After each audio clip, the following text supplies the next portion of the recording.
Now, yes, now we are live on YouTube. Kapil, if you are ready, we can start. Okay, I'm ready. Avan, Okay, sir. yeah, please start. Karthik, Yeah. for sharing the screen again, the same thing, na? हाँ. But no, well, I don't have that option here on YouTube of sharing the screen. नहीं तुमको YouTube आएगा ही नहीं, नीचे जैसा पहले जैसा दिख रहा था हाँ, वैसे आ गया, share screen आ गया, yes. हाँ. ठीक है. Savan, yeah, start. Okay, sir. Yeah. Hello, everyone. I welcome all of you on the 12th day of online lecture series organized for BA Part 1, Semester 2 English Literature students of Rashtrasanta Tukadoji Maharaj, Nagpur University, Nagpur. This online lecture series is a joint venture of departments of English of Rajkumar Keval Ramani Kanya Mahavidyalaya, Nagpur, Vasantrao Naik Government Institute of Arts and Social Sciences, Nagpur, Mahila Mahavidyalaya, Nandanvan, Nagpur, R.S. Mundle, Dharampet Mahavidyalaya, Nagpur, and J.M. Patel Arts, Commerce and Science College, Bhandara, for the benefit of students during these pandemic days. Today, we are honored to have with us respected Dr. Kapil Singhel.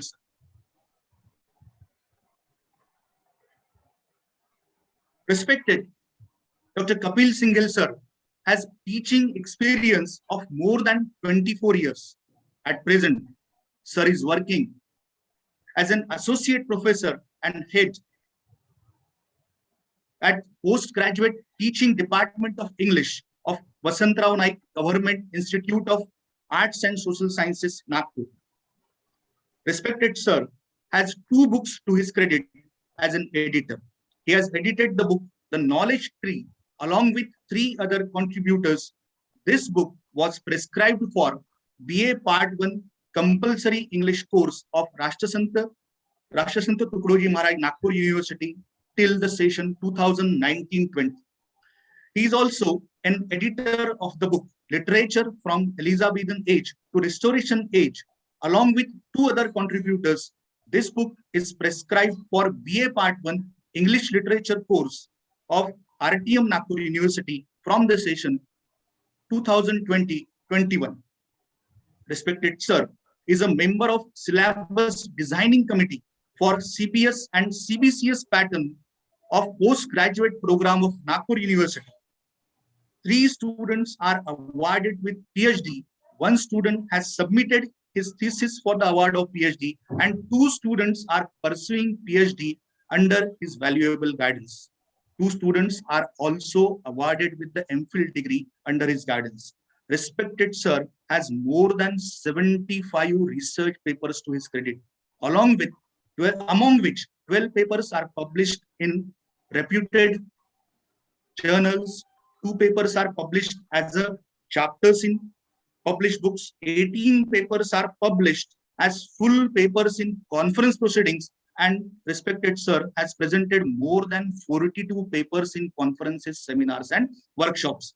At the same time, sir has been invited as a guest lecturer and chairman at the national and international conferences for more than 14 times. Today, sir will be delivering his lecture on the novel Robinson Crusoe, which is prescribed for BA Part 1 Semester 2 English Literature students of RTM Nagpur University, Nagpur. And at the same time, I'm very privileged being his student for 3 years during 1997 to 2000. I'm aware with his excellent teaching skills, and many times I try to copy him in my class while teaching to my students. It will be a matter of great pleasure for me to once again attend his lecture after these long years. I request respected Dr. Kapil Singhel sir to start with his lecture. Over to you, respected Dr. Kapil sir. Thank you, Savan. And Savan, I'm not an associate professor. I'm still assistant professor. Sorry, sir. Yeah, that is there. And yeah, Savan was our student from 97 to 2000 for undergraduation. And I think for post-graduation, you've been to the university? Yes, sir. PGTD campus. Yes. Campus. Okay. So thank you, Savan, for introducing me. And thank you, Karthik, for your technical help. I'm just sharing my screen. Yeah.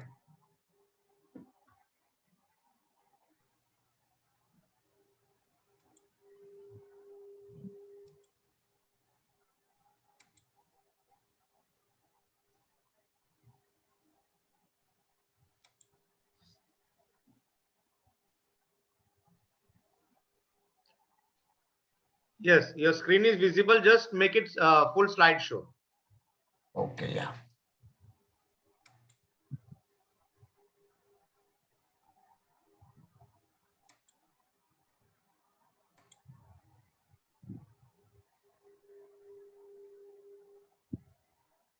I've done the slideshow. Yeah. From the beginning. Yeah. Double click नहीं नहीं कुछ मत करो, अपने आप आएगा. Click करो उसको. हाँ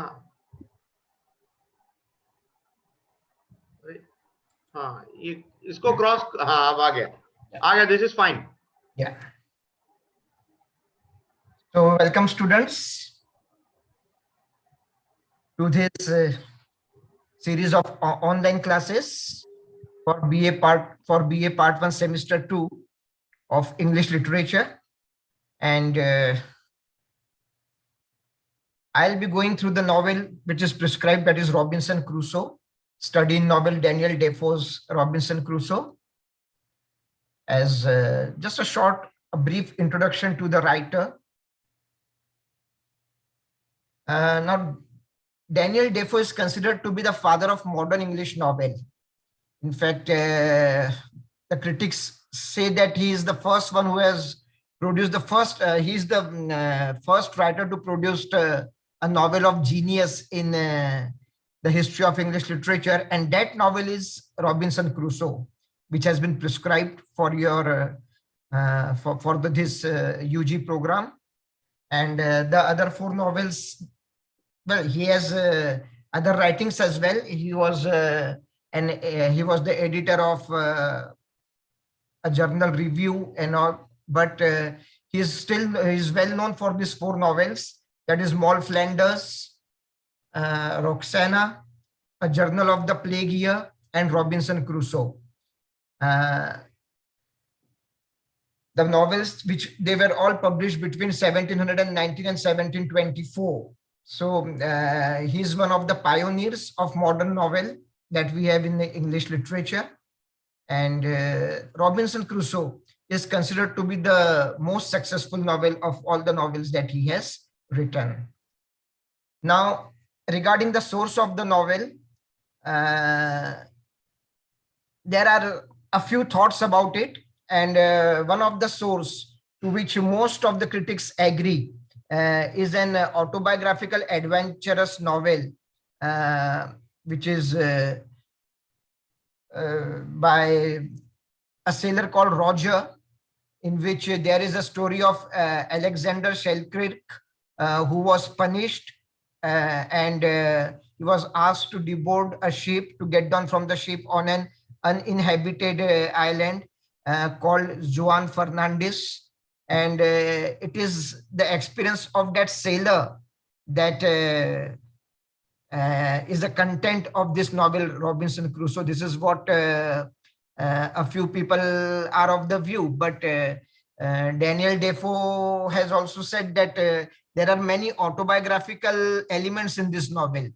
And well, that's we don't have to go into that depth at this level, at the UG level.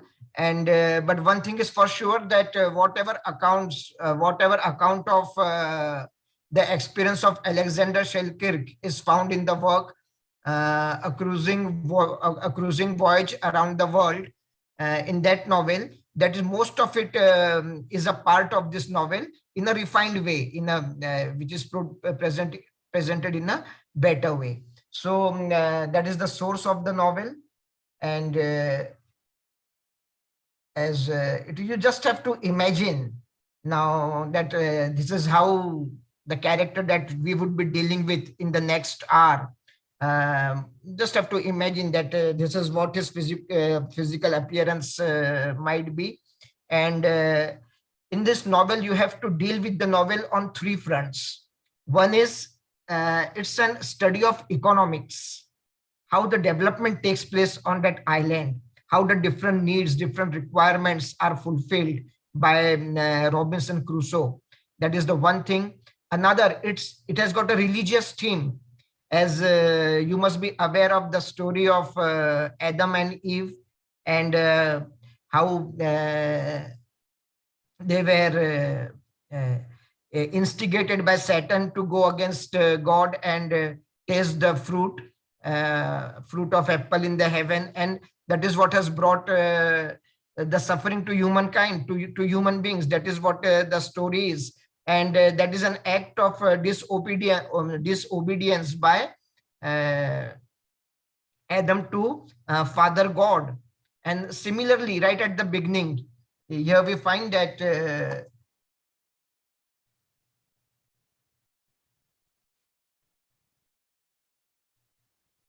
here we find that Robinson Crusoe will be disobeying his father, and that is one thing that you have to keep an eye upon, how the developments will take place. He will become a religious man, and out of the strength of prayer, he would derive success in his life. That is one religious theme of the novel. Other theme is that of economic development, alone on the island with no one to assist, no company, no social company, but somehow he looks for it, and how is able to develop, and how is able to be successful at the end of the novel. That is what we have to see. And then there are two important characters in the novel along with these two themes. One is the character of Robinson Crusoe himself, and the other is the character of Friday, who comes and the third part of the novel. As the works of literature, they have a beginning, a middle, and an end. Similarly, this novel too can be divided into three parts. It has a beginning when Robinson Crusoe is achieving success as a businessman. He hasn't get stranded at that uninhabited island. That is the one thing. After that is the first part, the beginning of the novel. Then in the second part, that is the middle of the novel, he is there on the island alone. And the last is when Friday comes into his life. Now he gets the company of human beings, the other human beings to come, and the things he is able to get in contact with the outside world again. So this is what the novel is all about. So 4 things you have to remember. That is what I will be describing as we go through the story. One is the economic development. Second is the religious allegory that the novel is. And third, the character of Robinson Crusoe. And fourth, character of Friday. So right at the beginning, we find him to be a rebellious young man who is ambitious to become rich.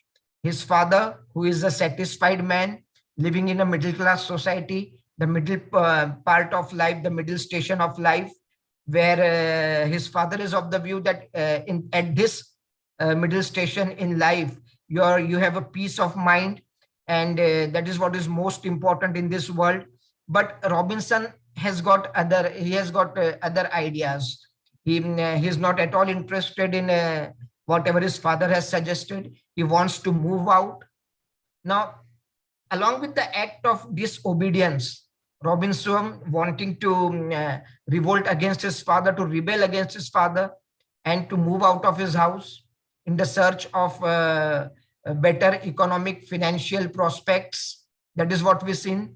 That he would be opposing his father, as Adam had opposed, has gone against the wish of God. He would be going against the wish of his father. That is what we find in the first part. And along with that, the other thing that we find is when a person moves away from his place of from one place to another movement, that too brings economic development in the life of a person. So it has got both negative as well as positive aspect. The positive thing is that the economic progress that he would be experiencing after this, and the negative aspect is that he is going against the wish of his father, who is like God was to Adam. And so as Adam suffered, as human beings are suffering, similarly, Robinson Crusoe too will undergo suffering in his life. However, he won't lose faith in God. He will continue with his prayer. That is what will give him strength, and ultimately he will be a successful businessman. So that is the first thing in the novel. The beginning of the novel, we have Crusoe's act of disobedience to his father. His father wants his son to remain there in the city of York, not to move away. He was born in 1632, Robinson Crusoe, and against the wish of his father. It was in 1651, when he was 20 years of age, around 20, he was 19 years of age, that he left his home to go on a voyage against the wish of his father and mother. At that time, he was 20 years of age. So just imagine that this is how he would be looking when he had left his house at the 20 years of age. Now, the first ship that he boards, when he starts off with the firm, he boards a ship, and the first thing, the ship which sails out of the harbor, it meets with a strong wind, it meets with a storm, and that is the shipwreck. So the first shipwreck, which is not very dangerous and not as fatal as the other one that we would be having in the next part of the novel, but this one, it was near the shore, and his first voyage, his first journey in sea, that was unsuccessful. Somehow, with the help of some people, they were able to save their life, and he comes back to a place called Winterton in the company of others, and he again takes another ship from there. And here he comes in, he gets the help of an English captain of a ship. And Crusoe, the ship, this ship is going to Guinea, name of a place. It operates between London and Guinea, and it is on this ship that Crusoe starts his business. He can get some commodities, some things from London, from England, which is carried in the ship to the place called Guinea, and there they are being sold off at a higher price. He makes a lot of profit. And so after the initial setback, after the first shipwreck that he had, he did not give up. Now that is one of the characteristic of Robinson Crusoe, never say die attitude. That is what he had. And so that is when the ship, the other ship that he boards, now he is a successful businessman. He's taking the commodities from England to a place called Guinea, and there he is disposing it off and making a good profit. Now, but once this ship is chased by the pirates, the pirates are the sea dacoits, and it is here that all the people on the ship, they are made captive, and they are taken to the court of the king of Morocco.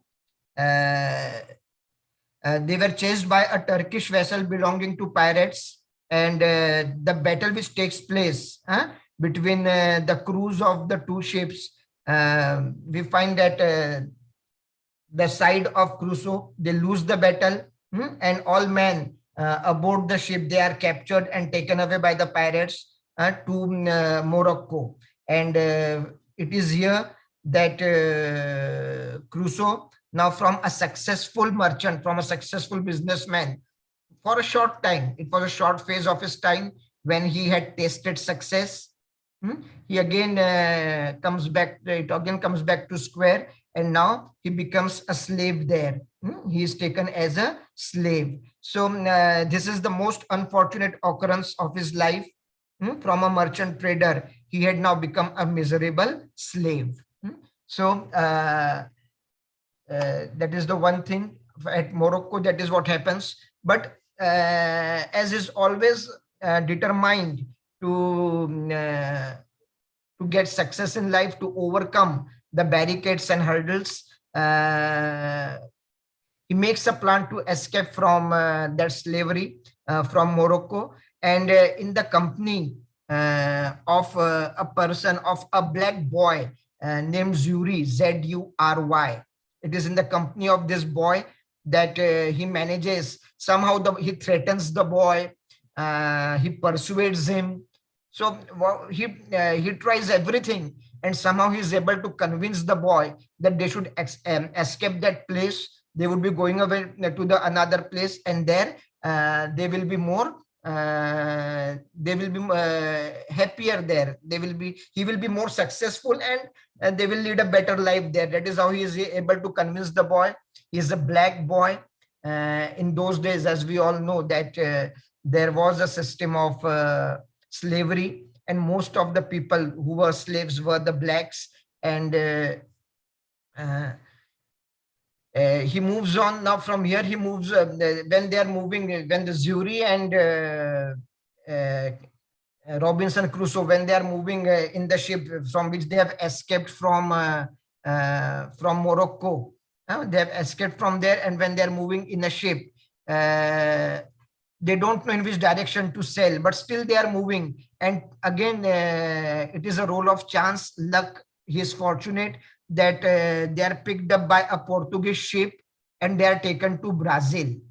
Now here we find that whatever goods, whatever things were there in the possession of Robinson Crusoe, that all he sells off to the captain of the ship, the captain of that Portuguese ship, collects money from him. Even Zury is sold away as a slave for 10 years to that captain. Now here we see the selfish attitude of Robinson Crusoe.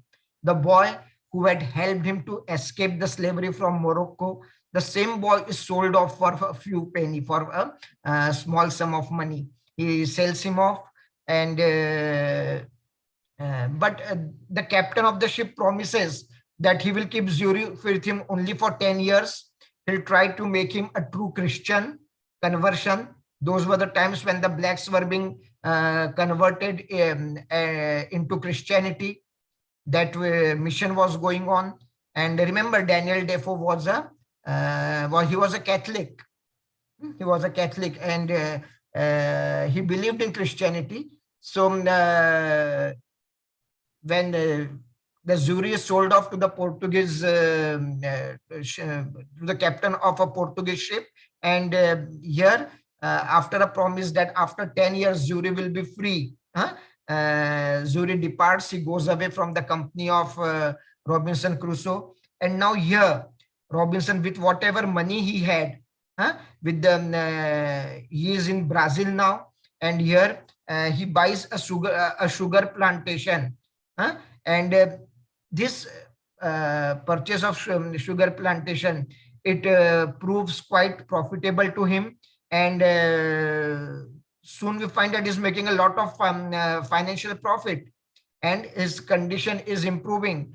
But now the only thing is that there are not enough people, or there is no one whom he can trust to work with him on that sugar plantation. Though he's employing the people, the localites from there, but still now he misses Zury, and he thinks had he been there with him, he would have done a better business. That is what he thinks now.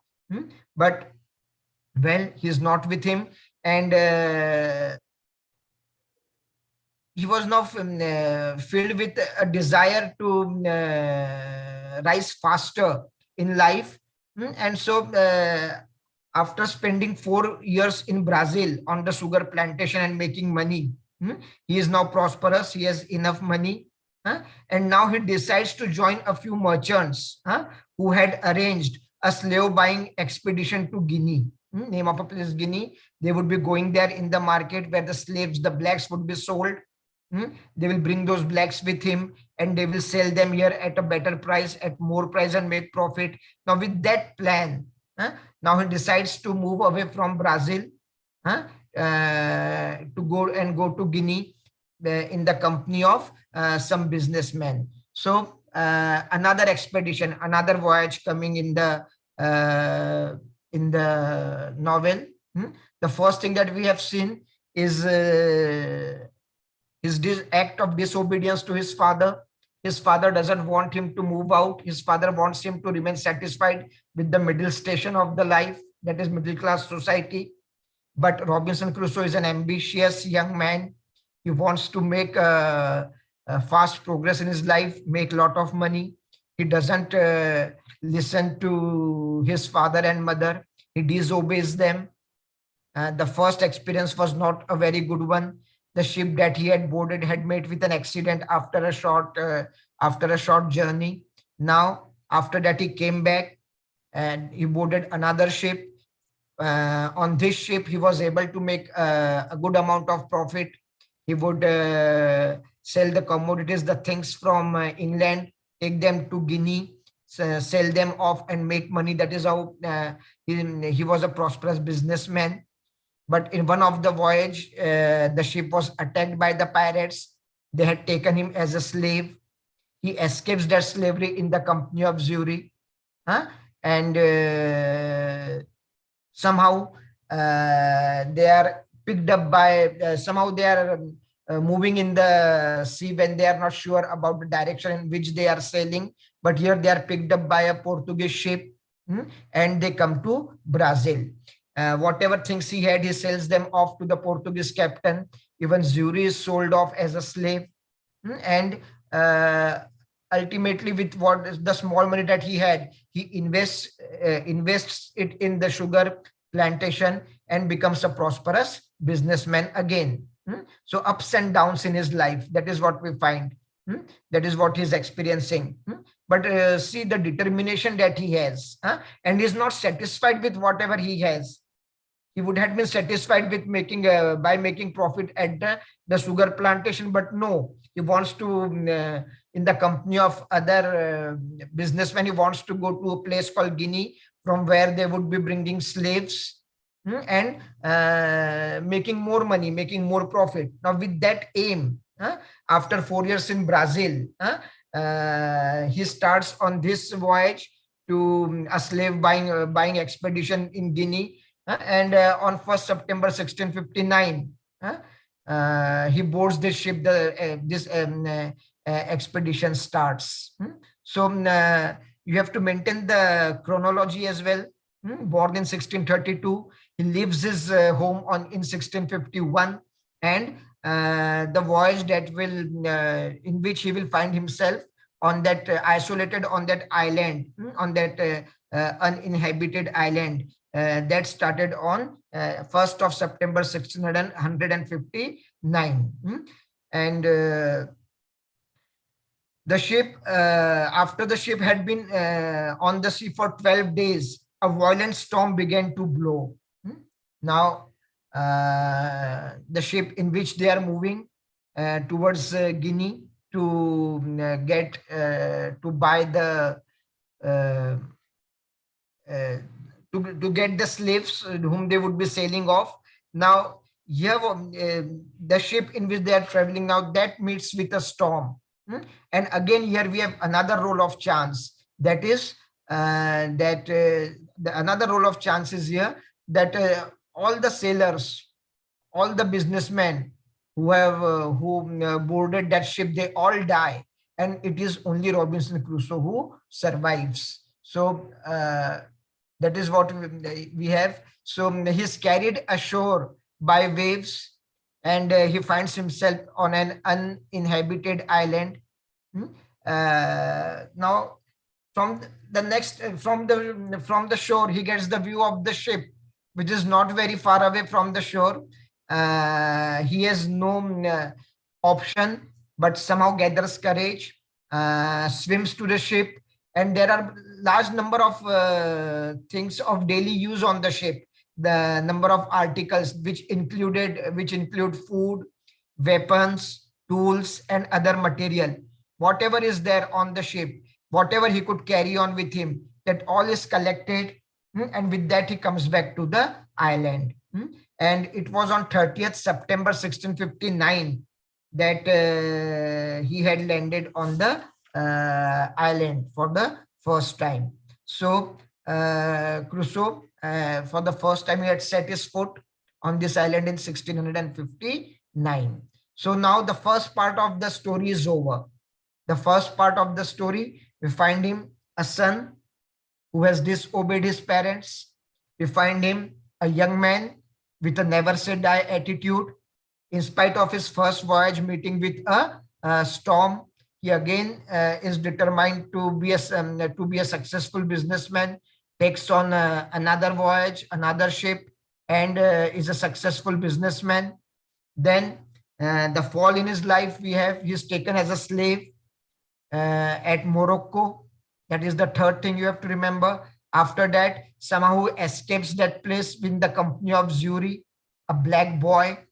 They are helped by a Portuguese captain to come to Brazil, to reach Brazil, where he starts a sugar plantation. He makes a lot of profit there, becomes a prosperous businessman. Not satisfied with that success. Now he wants to be a part of expedition that plans to buy slaves from a place called Guinea and make more profit. Now in this voyage again, there is another shipwreck, the second shipwreck that we have, and in this shipwreck he is the only person left alive, and all his companions, they die. He is the only person who survives the shipwreck, and he finds himself alone on that uninhabited island. So the ship is not far away from the shore. That is what he sees. He somehow manages to swim to the ship. He gets the things which would be required to keep him alive on that island. He manages to come back to the island. And now we enter the second part of the novel, where Crusoe's major part of his youth will be spent, that is on an uninhabited island. So one thing, he has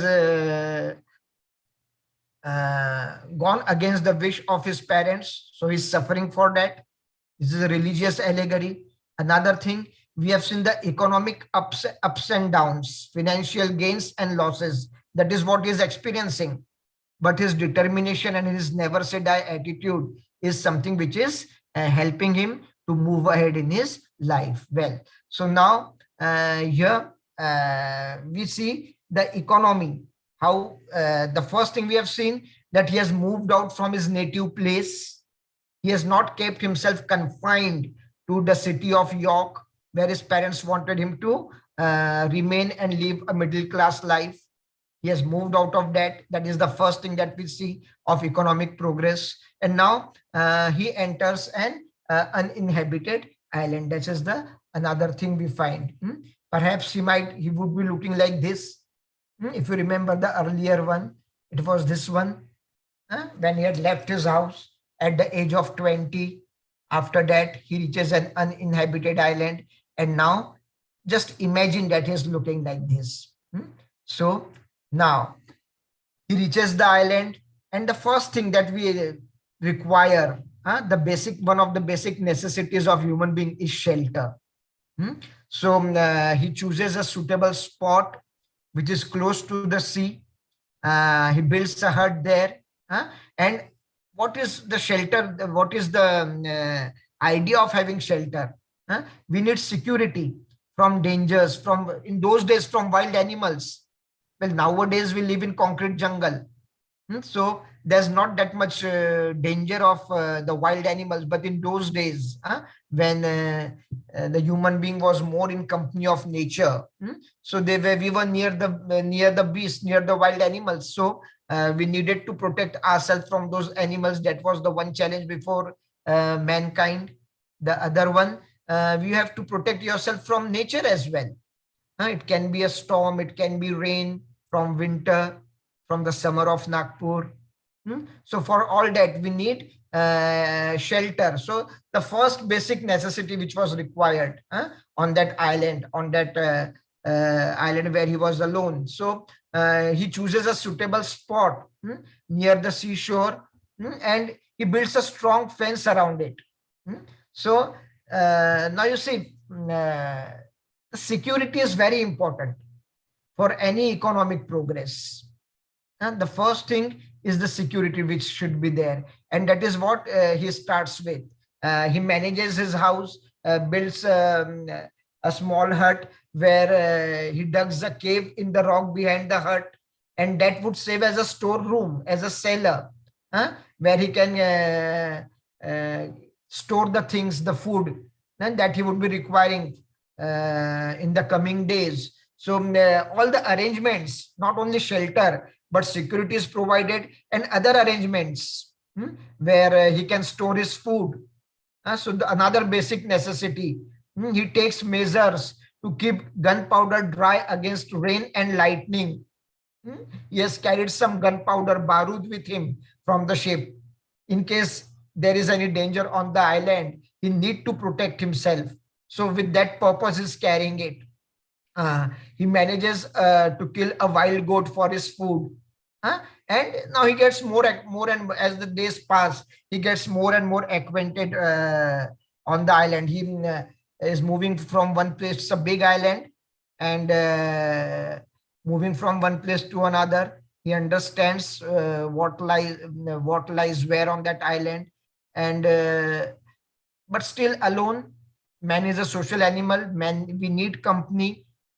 And at the thought of affliction that he is facing, he cries, but still he finds some comfort, realizing that he is more fortunate than his companions. M-O-R-E, I've missed that E there. So, but still he is missing a company, he is missing someone. And that is what the basic nature of human being is.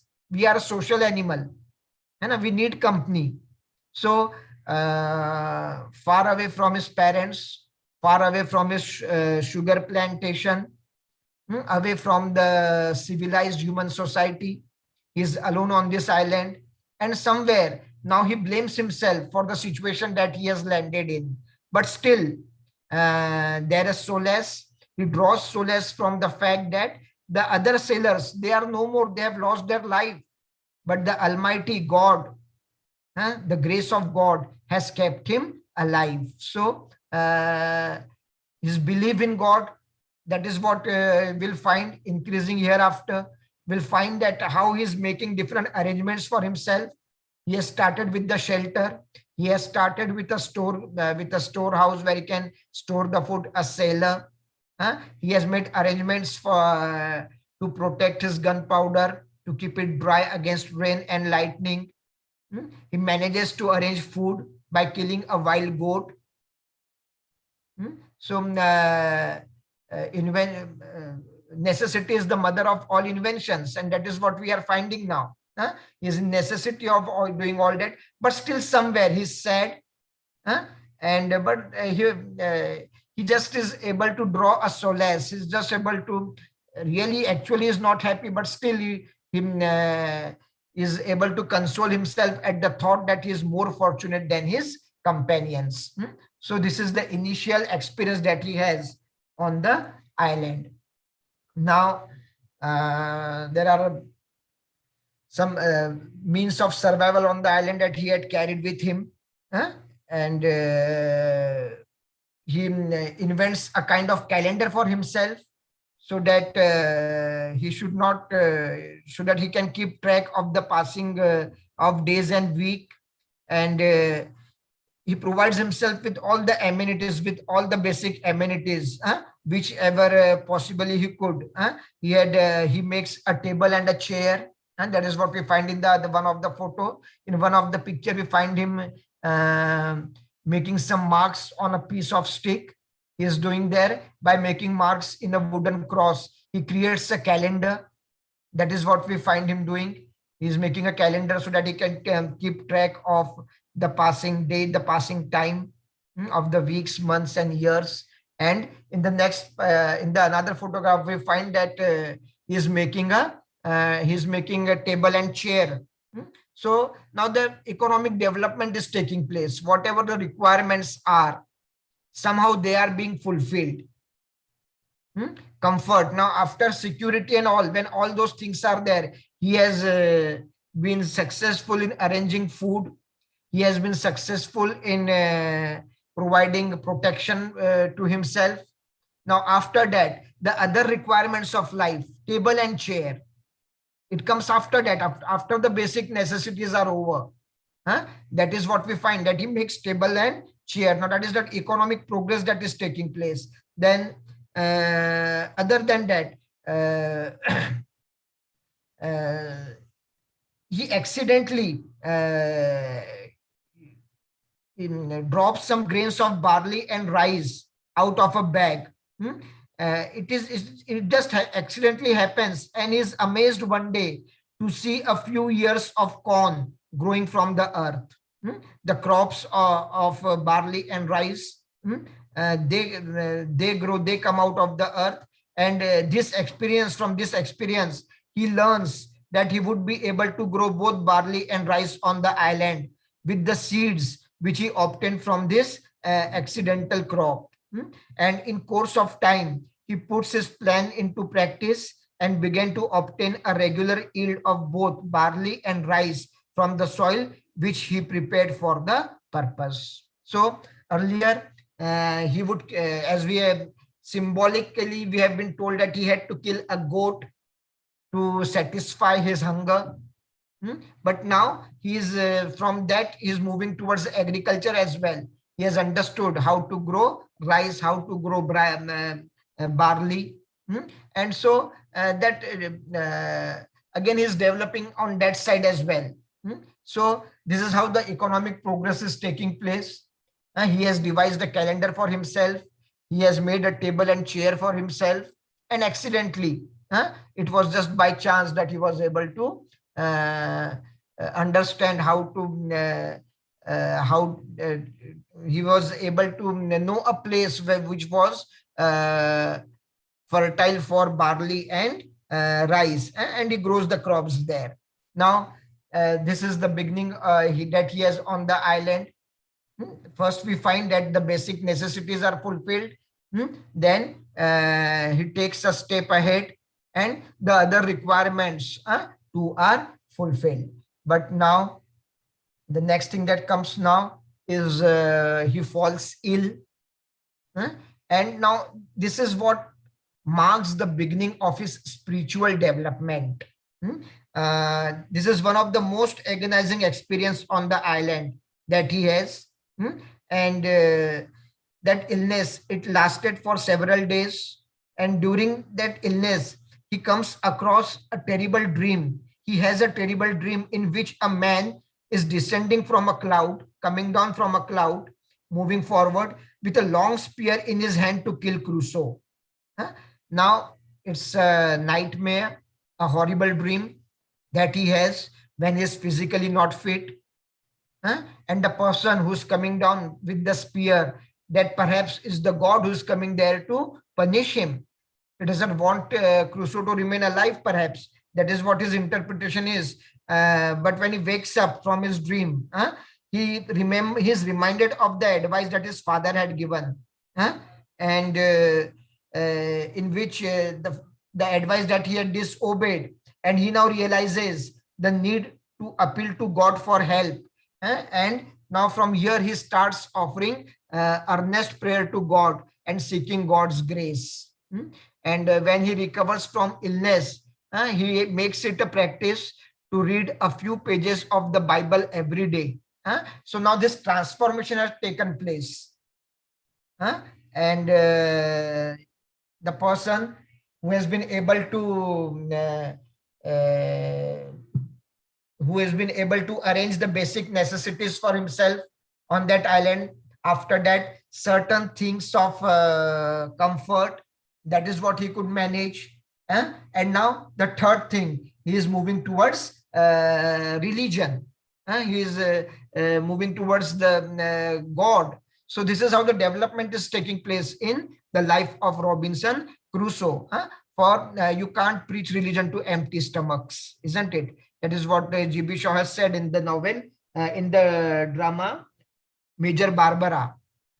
So after arranging for the basic necessities and other facilities which are required, now he moves towards religion. However, for that, the experience that he had during the illness, that plays an important role. The dream that he had, in which a person with a spear coming from the sky moving towards him, he wakes up, he's reminded of the advice of his parents, and he understands that to survive, he has to go into the shelter of the Almighty, that here it is Jesus. So that is what he is there. He suffers an illness which is there for many days, lasts for many days, has a dream, reminded of his father whom he had disobeyed.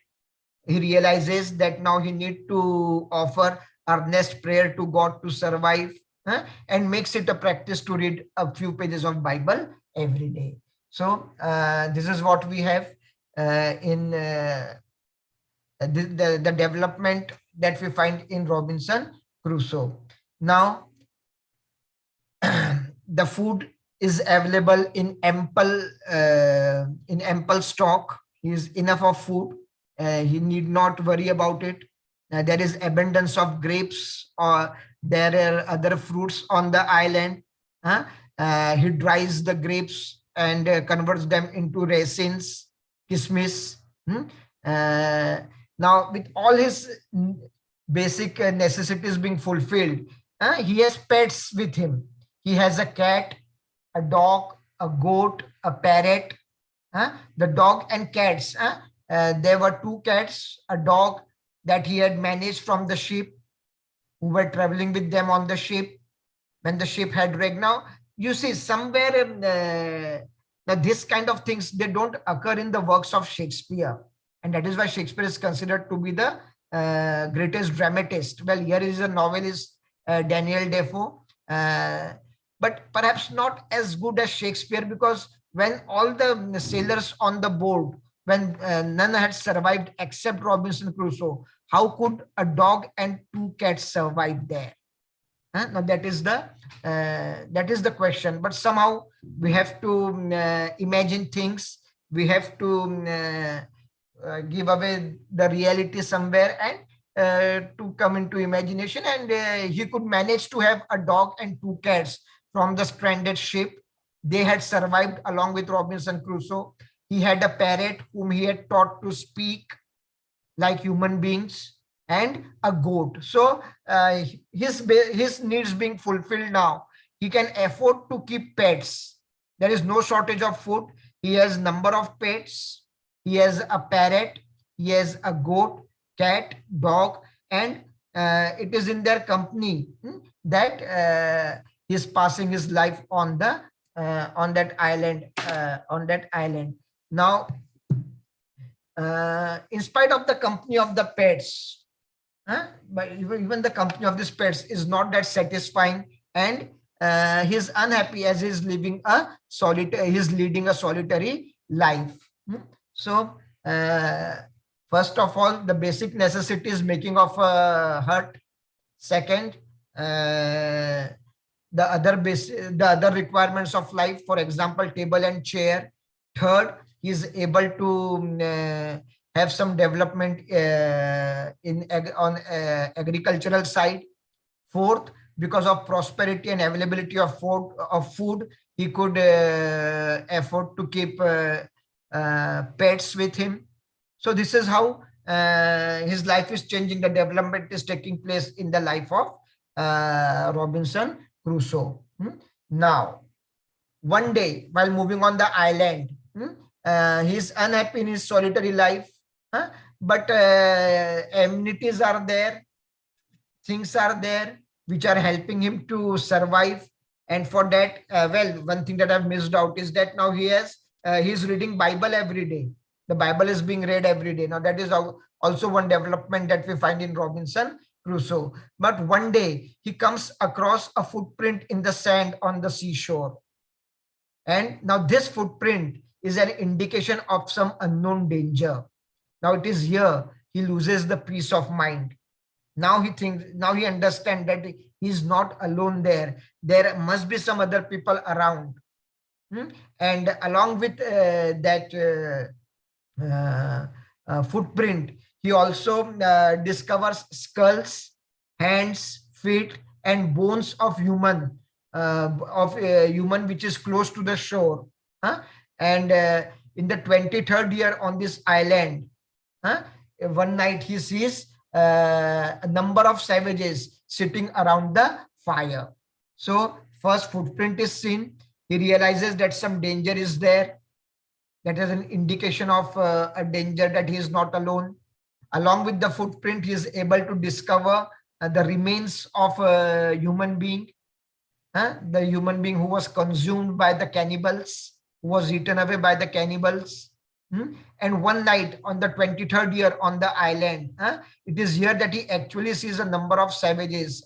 They have lighted a fire on the shore. They are sitting around that. And now here comes the turning point of the novel. And now this is just imagine again that after 23 years on the island, this is how Robinson Crusoe would be looking. Just the physical appearance might be something like this. Just imagination. And then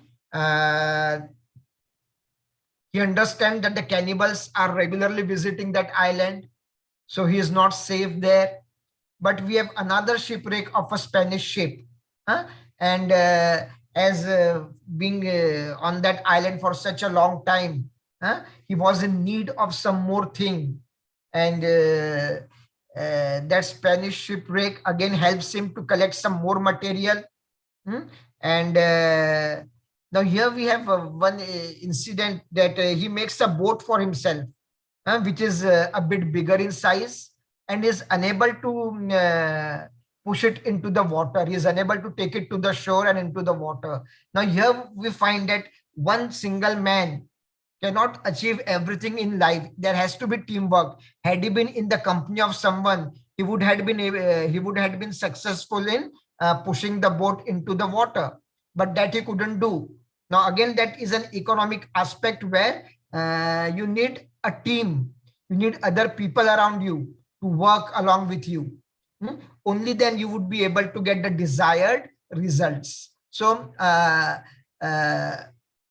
after seeing the cannibals on the island, 15 months after that, so after around 24 years, there is another shipwreck, and that another shipwreck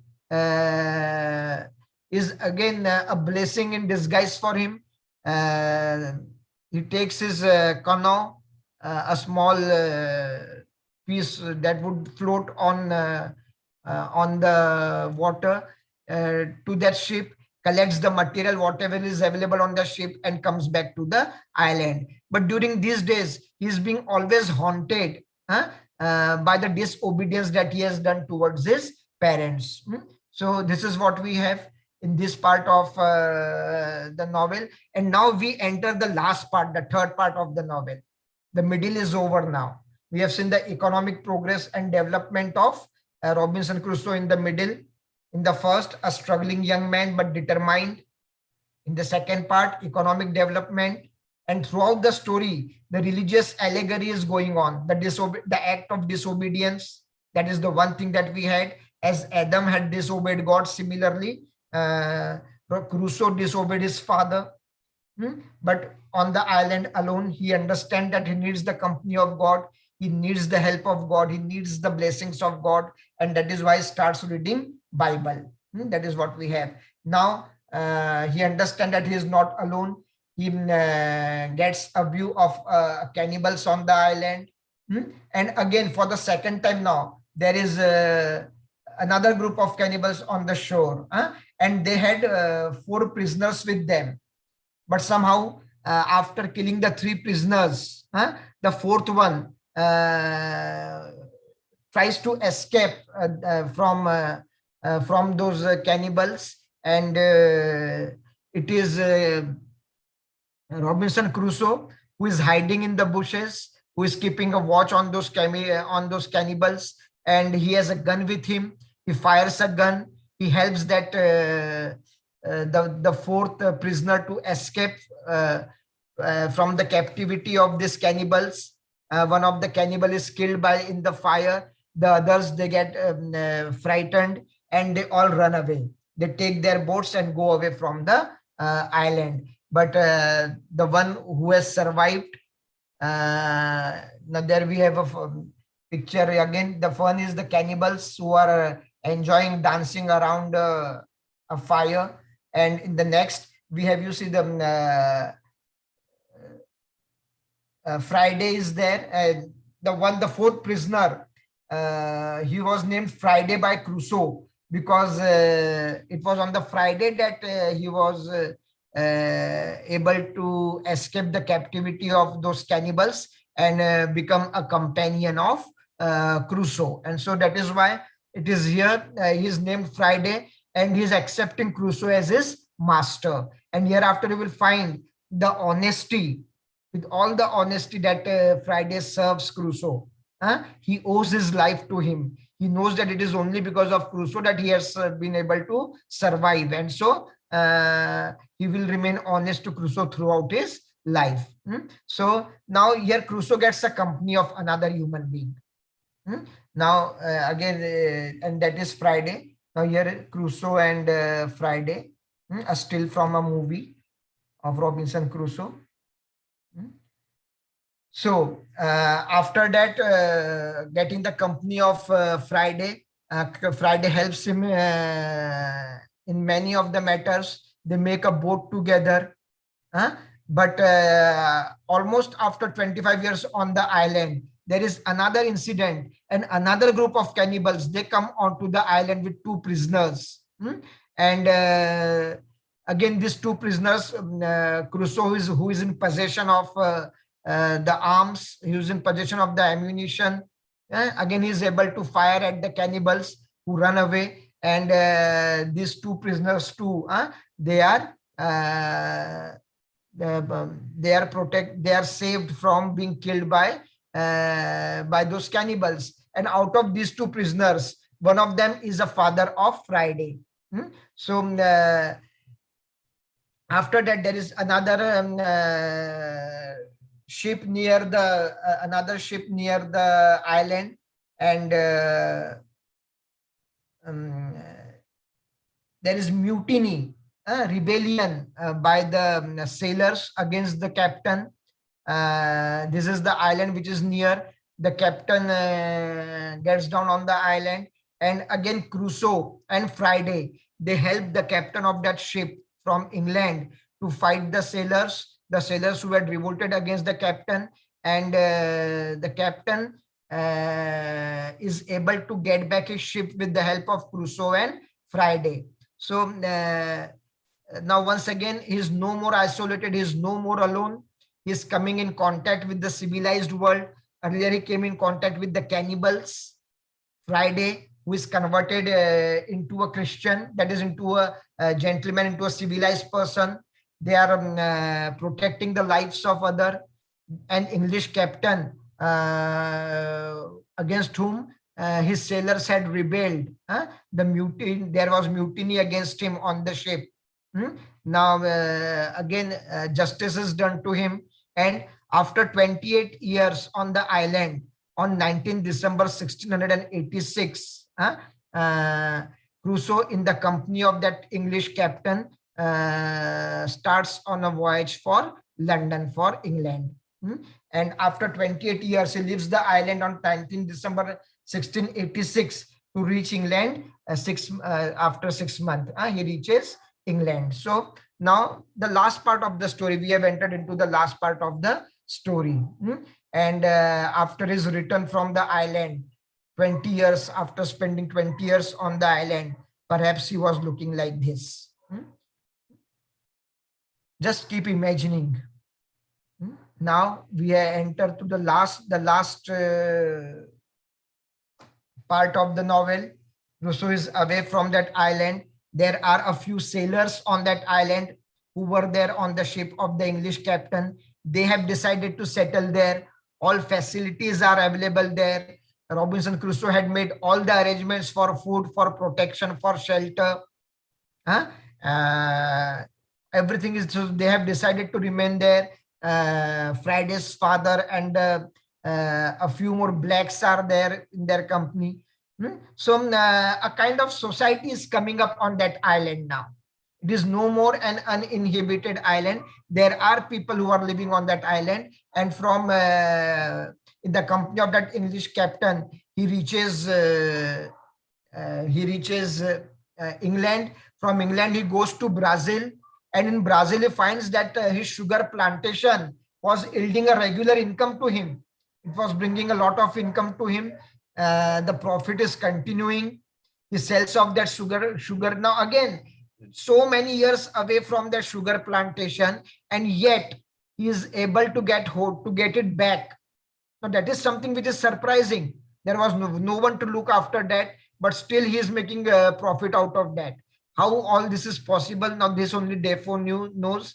So another thing, as we find that the pets he could manage from the ship, a dog and 2 cats. That is something which is doesn't go with the story. And again here he goes from England to Brazil and finds that his sugar plantation is still yielding a regular income from him. He is a rich man. He still is a rich man.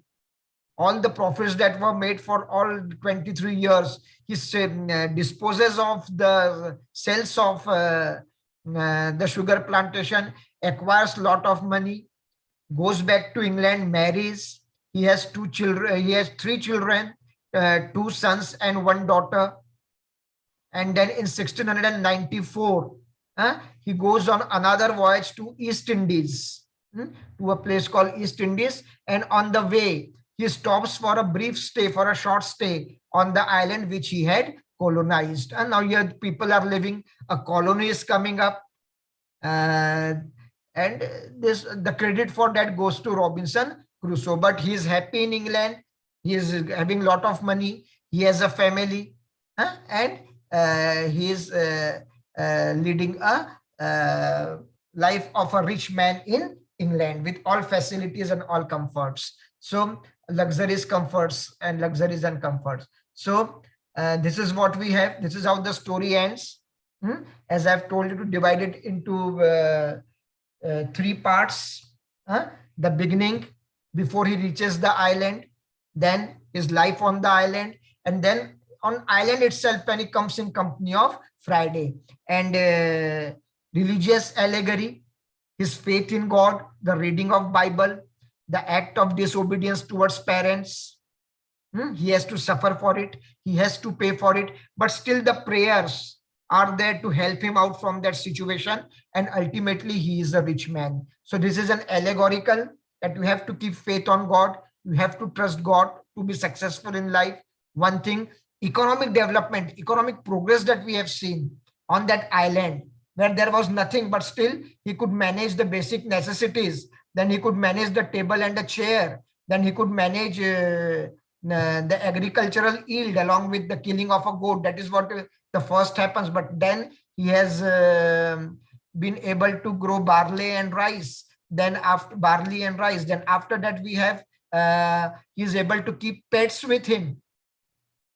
And he provides security, protection to the people who were to be consumed, to be eaten by the cannibals. And see the contrast in the character of Friday and character of Crusoe. Zuri, who had helped Crusoe, was sold off as a slave by him. But Friday remains honest to him throughout his life. So these are the 2 characters that you have to remember in the story. The character of Crusoe and the character of Friday, which are just opposite to each other. That is the one thing you have to remember. Another thing, it's the study of economics. That is what you have to remember. And it's a religious allegory. So these 4 things you have to remember from examination point of view. From the story point of view, it's a voluminous novel, a big novel. These are the certain points from the novel. Life before reaching the island. I will keep it here on the screen for a few moments, for a minute, so that whenever you want, you can take a screenshot of that. He begins with an account of his birth and parentage. That is the beginning of the novel. Then the first violent storm is there. The shipwreck is there. he comes back to London, he comes back to England, then again goes on another voyage. Then he's taken as a slave. That is what you have to remember. Then after spending a few years as a slave, he escapes, reaches Brazil, where he becomes a rich person who is the owner of sugar plantation.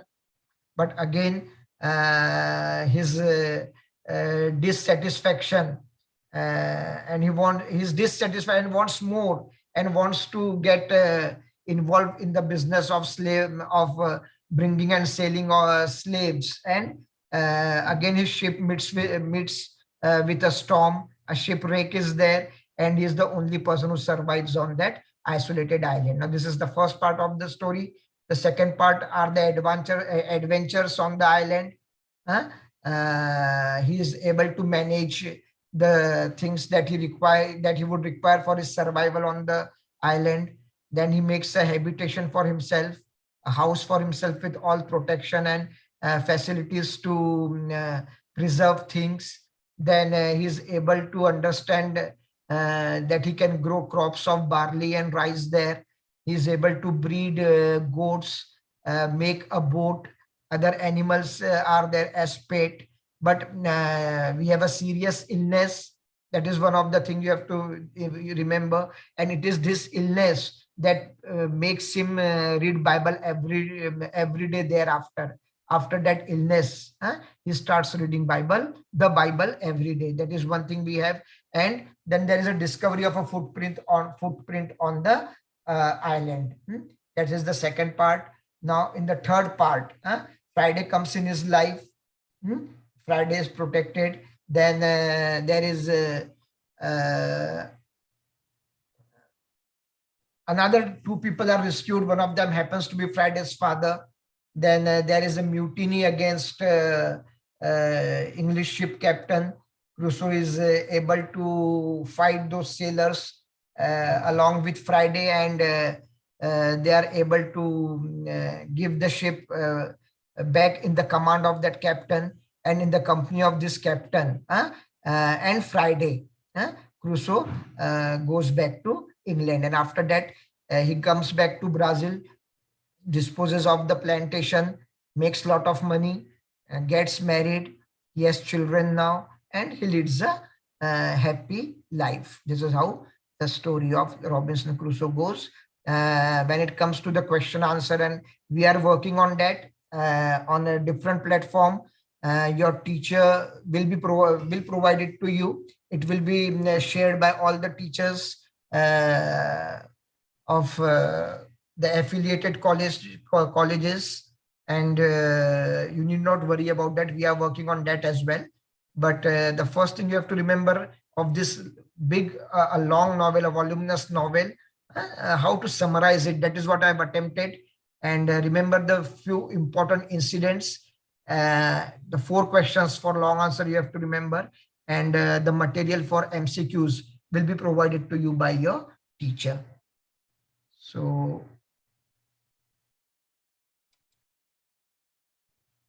that's all from my side. Well, it's back to you, Karthik. Thank you. Thank you, Dr. Kapil Singhel. Kapil, can you just stop sharing the screen? Yeah.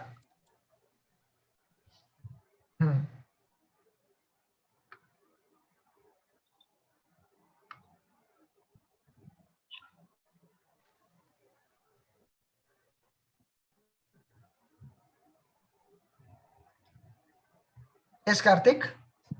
I've stopped sharing the screen. Savan, are you there? Yes, sir. Yeah. Yes, you have stopped. Yeah. Okay. Yeah, Savan. Yeah. Thank you, Kapil sir. Attending Singhel sir's lecture is always a joyride, and we all have just now enjoyed it. Completing a novel within an hour, especially of the size of Robinson Crusoe, is a very challenging task. But I must say that Dr. Kapil Singhel sir has been equal to the task. He has dealt with the novel in very lucid and simple manner. I'm sure that the first year students must have understood the different aspects of the novel Robinson Crusoe. I thank respected Dr. Kapil Singhel sir on behalf of the organizers for this wonderful lecture. I take this opportunity to thank the organizers for thinking of this online lecture series for the students during these days of pandemic when students are not able to attend their physical classes. With the timed permission of Dr. Karthik Pannikar sir and Dr. Kapil Singhel sir, I declare that today's session concludes here. Thank you. Thank you. Thank you, Kapil. Yeah. Yeah. Thank you. I'm closing it here. Yeah, I'm leaving.